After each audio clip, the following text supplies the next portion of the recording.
මේක තමයි නියුරෝස්ප්ලෝරා කියන රෝගකාරක දිලීරය.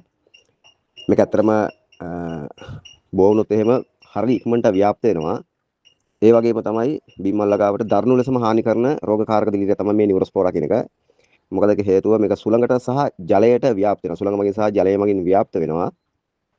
ඒක අපි මේක ඊට පස්සේ මර්ධනය කරන්න ගත්තාට පස්සේ අනිවාර්යයෙන්ම ව්‍යාප්ත වෙලා මර්ධනය කරන්න ගත්තොත් එහෙම මර්ධනය කරන්න හරි අමාරුයි. මොකද ඕනම ලී එක පවා බිම පවා හැමතැනම මේක දිලීරය ආධාරකයක් ලෙස යොදාගත්තොත් එයා දිගින් දිගට වර්ධනය කරනවා. ඒකෙන් තමයි ටිකක් අමාරු අතරම මම ඔයාලට පැහැදිලි කරන්න කොහොමද නියුරෝස්ප්ලෝරා දිලීරය වගාමල්ලේ හටගන්නේ කියන දේ සම්බන්ධව. නියුරෝස්ප්ලෝරා කියන මේ කහ පැහැති දිලීරය හටගන්න එක හේතුවක් තමයි වගා මාධ්‍යයේ කාබෝහයිඩ්‍රේට් ද්‍රාවණය ඕනට වඩා පිරීලා මේ ආවොත් එහෙම නියුරෝස්ප්ලෝරා කියන දිලීරය හට ගන්නවා. ඒ කියන්නේ සාමාන්‍යයෙන් අපි ප්‍රමිතියක් නැතුව හාල් නියුඩු දැමීම, ප්‍රමිතියක් නැතුව අමතර පෝෂක දැමීම තමයි ඔකට ඒ දෙක අතරින් තමයි අතනම කාබෝහයිඩ්‍රේට් ද්‍රාවණය හැදෙන්නේ. ඒක ගන්න ලීකුඩු අණුව සහ ලීකුඩු ප්‍රමාණය අනුව හාල් නියුඩු සහ අමතර පෝෂක යොදන්න ඕනේ. ඊට අමතරව ජලය ඕනවට වඩා ජලය දාලා ඒක ජීවාණු හරණය කිරීමේදී අධික ලෙස රත් වීම සහ එම පොට් මුණින් අතර يعني පෙරලා අසුරා තැබීමේදී ඒ වැඩිපුර තියෙන ජලය ටික ඉදිරි පොට් එකේ ඉදිරියට ගලාගෙන එනවා. ඒ ගලාගෙන ආපුවාම ටික දවසක් ගියපුවාම එතන කාබෝහයිඩ්‍රේට් ද්‍රාවණය අධික ලෙස හැදෙනවා. ඒ හරහා නියුරෝස්පෝරා දිලීරය වගාමල්ලේ නැත්නම් එලීකුඩු මාධ්‍ය හට ගන්න බලනවා. ඒක පළවෙනි කාරණාව. දෙවෙනි කාරණාව විදිහට සඳහන් කරන්න පුළුවන් නියුරෝස්පෝරා දිලීරය හට ගන්න විශේෂයෙන්ම රබර් ලීකුඩු. රබර් ලීකුඩු වැසි ජලයට දීර්ඝ කාලයක් තෙමිලා තිබුණොත් අනිවාර්යයෙන්ම නියුරෝස්පෝරා දිලීරය හට ගන්නවා. සහ රබර් ලීකුඩුවකට වෙනත් ලීකුඩු වර්ගයක් කලවම් කෙරුවොත් ඒත් නියුරෝස්පෝරා දිලීරය හට ගන්නවා. ඒ හින්දා තමයි කියන්නේ සාමාන්‍ය රබර් ලීකුඩු කළු ගැහිලා. ඒ කියන්නේ තෙමුණට ප්‍රශ්නයක් නැහැ. නමුත් අධික දීර්ඝ කාලයක් තෙමිලා කළු කැට කැට වගේ වෙලා තිබුණොත් සහ රබර් ලීකුඩු වලට සැහැල්ලු නොවන වෙනත් ලීකුඩු වර්ගයක් ප්‍රමාණය ඉක්මවා යොදා ගැනීමෙන්. ඒක රබර් ලීකුඩු සැහැල්ලු අඹ කැන්දර එහෙම නෙමෙයි මම කියන්නේ. ඒවත් තෙමෙන්න බෑ. දීර්ඝ කාලෙ තෙමෙන්න බෑ. නමුත් වෙන ලීකුඩු වර්ගයක් කලවම් වුණොත් ඒත් නියුරෝස්පෝරා දිලීරය හට ගන්නවා. ඒ කාරණාව අනිත් කාරණාව වෙන්නේ. ඊළඟ කාරණාව නියුරෝස්පෝරා හට ගන්න තව කාරණාව තමයි අපි මුල් කොටස් ටික හරියට කෙරුවා. ඒ කියන්නේ අධික ලෙස කියන්නේ හාල් නියුඩු හරි ප්‍රමිතිය දැම්මා. අමතර පෝෂක හරියට දැම්මා. එතකොට තනිකර රබර් ලීකුඩු භාවිතා කරා. වෙන වර්ග ලීකුඩු කලවම් කරන්න නැතුව ගැහුවා. සහ සහැල්ලු වෙනත් ලීකුඩු භාවිතා කෙරුවා. ජලය අවශ්‍ය මට්ටම දැම්මා. ජීවාණු හරණය කෙරුවා. කියලා පොත් ටික තියෙනවා.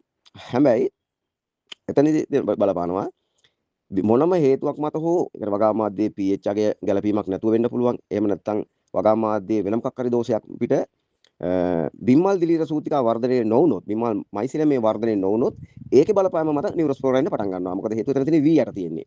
ඒ කියන්නේ බිම්මල් දිලීරය වර්ධනය කරනවා නම් ඇත්තටම දිලීරය වර්ධනයත් එක්ක V ඇටේ තියෙන දිලීරය V ඇටේ ඒ කියන්නේ V පොත්තේ බැඳලා තියෙන දිලීරය එහෙම්ම මයිසිලමේ අල්ලගෙන ඉන්නවා. හැබැයි බැරි වෙලාවත් බිම්මල් දිලීරය නැත්නම් මයිසිලමේ මුල් අවස්ථාවේදී කන්ඩමිනේෂන් වෙලා අඩපණ වෙලා වර්ධනයක් සිදු නොවුනොත් එතනින් අනිවාර්යයෙන්ම නියුරෝස්පෝරා එන්න පටන් ගන්නවා.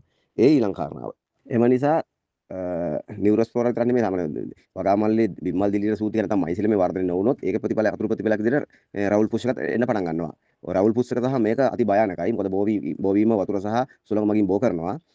වර්ධනය කරන්න හරි අමාරුයි. ඉතින් හැම විටම නිවැරදි වගා මාධ්‍ය යොදා ගන්න සහ වගා මාධ්‍ය හදනකොට මේ ප්‍රමිතියත් එක්ක බලලා ගොඩක් කල් පරණ කරන්න එපා. මේ වගා මාධ්‍ය කියන්නේ දැන් අපි පෙළ කටිය පළමු අවස්ථාවේදී බීජ දාලාටල්ලා ඒක වර්ධනය අඩපණ වුණොත් ඒක එහෙමම ආපහු තම්බනවා. ඒ වැඩේ කරන්න එපා. මොකද ඒ පළමු අවස්ථාවේදී දිලීර වර්ධිත නොවිච්ච පොට් ආපහු තම්බුවම ඒක සුදුසු දෙයක් නෙමෙයි.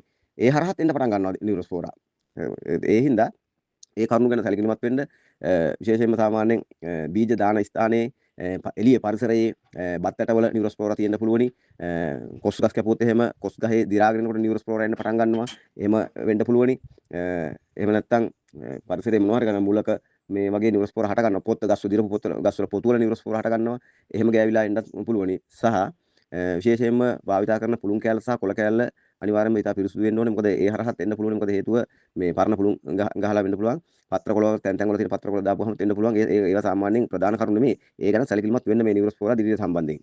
කිසිම අවස්ථාවක නියුරෝස්පෝරා දිලීරය සහ රවුල් පුස්සක හැදුණු වගාමලු නැවත රීයුස් එකක් කරන්න ගන්න එපා. මොකද හේතුව ඕක හෙලවුනොත් එහෙම හෙලවිලා වගා ගෘහය වෙන්න පුළුවන්, බීජ කාමරය වෙන්න පුළුවන්, ව්‍යාප්තියක් වුණොත් අපිට පාලනය කරගන්න හරි අමාරුයි. පාලනය කරනවා නම් උණු සම්පූර්ණ තද උණු වතුර අරගෙන උණු වතුරෙන් ඒක මුළු ගේ වෙන්න පුළුවන්, බීජ කාමරය වෙන්න පුළුවන්. උණු වතුරෙන් ඉස්සර ජීවාණු හරණය කරන්න. නැත්නම් ගෑස් බර්නර් එකකින් ජීවාණු හරණය කරන්න ඕනේ. ඉතින් ඒ හින්දා ඒවා හරි අමාරු දේවල්. ඒ හින්දා එවැනි පොට් දැක්කොත් එහෙම නැවත ආපහු සකස් කරගන්න ගන්න එපා. එවැනි පොට් ඉතාලම පරිස්සමෙන් සිලි කවරයකට බස්සන්න. සිලි කවරයකට බස්සලා කටකට ගහලා කොහේ හරි ඈත තැනකට ගිහින් දාන්න. ළඟ දාගන්න එපා. මොකද සුළඟත් එක්ක උක එන්න බලනවා. ඒ හින්දා එවැනි පොට් ඉතාලම පරිස්සමෙන් ගෘහයෙන් සහ බීජ කාමරයෙන් ඉවත් කරලා දාන්න. හැම විටම බලන්න නිරීක්ෂණය කරන්න. එතනින් දිගින් දිගටම එන්න ගන්නවාද කියලා.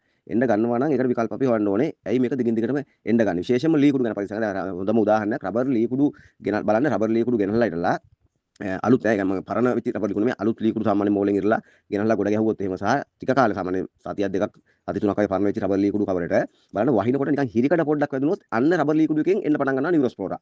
ඔයාලා අනන්ත දැකලා ඇති මම ওই සම්බන්ධයෙන්ම වීඩියෝ දෙක තුනක්ම දාලා තියෙනවා නියුරෝස්පෝරා පෙන්නලා අපේ රබර් ලී කුඩු වල ඇවිල්ලා තියෙනවා. හරිද? ඒක තමයි හොඳම උදාහරණය. වැහි වතුර ගෑවෙන්න හොඳ නෑ රබර් ලී කුඩු වලට. වැහි වතුරෙන් තමයි නියුරෝස්පෝරා. ඒ කියන්නේ වැහි වතුරත් එක්ක එයා ටක් ගාලා එයාගේ වර්ධනය ආරම්භ කරනවා. ඒකට කවරේ වටේටම නියුරෝස්පෝරා දිලියේ ඇවිල්ලා තියෙනවා. ඉතින් අන්න ඒ වගේ තමයි කියන්නේ මේ දීර්ඝ කාලයක් වැහි වතුරෙන් තෙමුණොත් ඔය තත්ත්වය හට ගන්නවා විශේෂයෙන් රබර් ලී කුඩු වලට. අනිත් ලී කුඩු වලට රබර් ලී කුඩු විශේෂයෙන් පටන් ගන්නවා වැහි වතුරෙන් තෙමුණොත්. හැබැයි ඒක පාලනය කරගන්න නම් දකින අවස්ථාවේදී උණු වතුර දාලා ටන උණු වතුර 3-4 වුණක් දාලා ඒක මේ එතනින්ම මර්ධනය කරන්න ඕනේ. ගොඩක් දුරට සාමාන්‍යයෙන් ජීවාණු හරණය වැදගත් වෙනවා. එවැනි ලී කුඩු වලින් භාවිත කරන ජීවාණු හරණ කාල සීමාව සහ ඒ ටෙම්පරේචර් එක ඒ අවශ්‍ය මට්ටමෙම තියාගෙන යන්න. අන්න ඒ කරුණු ටික හරියට ගලපගත්තොත් එහෙම එන්න පුළුවනි. මේ අනිත් කාරණා තමයි අනවශ්‍ය විදිහට මේ පෝෂක කොටස් යොදන්න එපා. විශේෂයෙන් දැන් හාල් නිවුඩු වල ගත්තොත් හාල් නිවුඩ හලන්න ඕනේ නැහැ සල්ලඩියකින්. හලන්න නැතුව භාවිත කරන්න පුළුවන්. නමුත් පෙලක් වීම වල හාලට අධික ලෙස එනවා. ඒ අධික ලෙස ආපුවාම ඒක තැම්බිච්චාම කාබෝහයිඩ්‍රේට් ද්‍රාවණය හැදෙනවා ඔටෝම. ඒක හැදෙන්නටලා ඒකට වගා මාත්‍ර වතුර පොඩ්ඩක් වැඩිත් වුණොත් ඒ වැඩි වෙලා ඒ වගාමලු පෙරලා තිබ්බොත් ජීවාණු හරණයෙන් පස්සේ පෙරලා තිබ්බොත් ද්‍රාවණය ඉදිරියට ගලා එනවා. ඒ ගලා එීමේ වතුර පොතිලක් ඉදිරියට නියුරෝස්පෝරා එන්න පටන් ගන්නවා. එතනදී අන්න ඒ වගේ දේවල් වඩාත්ම සැලකිලිමත් වෙන්න මේ වගාව කරගෙන යනකොට